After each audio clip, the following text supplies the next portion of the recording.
kita akan ada pindaan perlembagaan tentang kerakyatan. Efek dia akan jadi efek kepada kewarganegaraan. So akan ada 8 pindaan perlembagaan, dan pindaan perlembagaan kali ni pun dia berkata untuk mengurangkan isu-isu tiada warga negara ni. Dia bermula, pindaan ni bermula bila wanita Malaysia yang mereka lahirkan anak mereka di luar negara, mereka kahwin ni dengan orang asing lah, orang luar negara lah. So mereka dah tak boleh daftarkan anak mereka secara automatik sebagai warga negara Malaysia, kerana Malaysia kita tak recognize dual citizenship. Dua kewarganegaraan tak boleh, dia boleh satu je kewarganegaraan. So apa yang terjadi, contohnya semasa pandemik, yang ibu-ibu ni boleh start minta ni sebabnya mereka tak boleh nak balik Malaysia untuk lahirkan anak mereka, tapi anak mereka tak boleh dapat direct citizenship. Jadi bila mereka di sini, bayangkan anak mereka tak pegang mana-mana kewarganegaraan. Negara lahir pun ada setengah ibu yang tak ambil negara lahir tu. So banyak ibu-ibu ni mereka buat permohonan untuk kewarganegaraan, dan permohonan kewarganegaraan ni betul ha, dia bukanlah benda yang kita boleh buat dalam masa 1 hari, tapi takkanlah ambil masa 5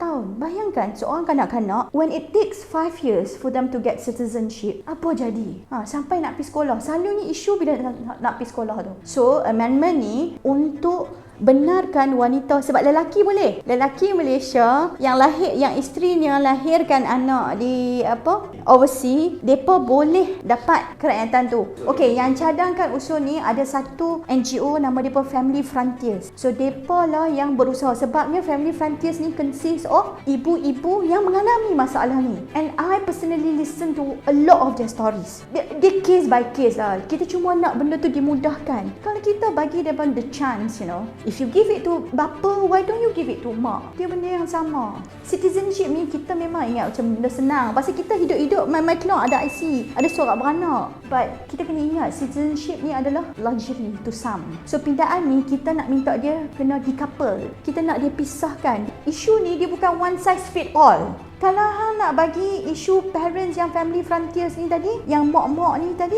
bagi. Jangan lampakkan dengan isu-isu lain. Let me tell you, satu benda yang aku sendiri personally tak setuju adalah setiap kanak-kanak yang dijumpai di Malaysia, foundling, ibu bapa dia perbuang, it is never their fault. It is the fault of the adult. Kanak-kanak yang dijumpai, kalau dijumpai kat Malaysia, by right dia akan terus jadi Muslim. Tapi sebelum ni, dalam perlembagaan kita kata, setiap kanak-kanak yang dijumpai di Malaysia layak mendapat kerakyatan Malaysia. Pindaan ni dia kata dia nak ubah kanak-kanak yang dijumpai hanya boleh mendapat kerakyatan by registration. Aku nak cerita kat hampa lah ni kan. Anak-anak yang dijumpai, dan ada setengah-setengahnya duduk dalam jabatan kebajikan masyarakat pun, it take years and years and years for them to get citizenship. Ada setengah tu dah umur 18 tahun, dah kena keluar daripada institusi pun belum dapat citizenship. Itu by operation of law. Bayangkan kalau by registration, siapa nak pergi buat kat mereka? Itu antara benda yang kita nak tolak benda ni. Setiap isu 88 ni tadi diperbincangkan secara berasingan. Dia tak boleh dilambakkan satu. Dia tak boleh.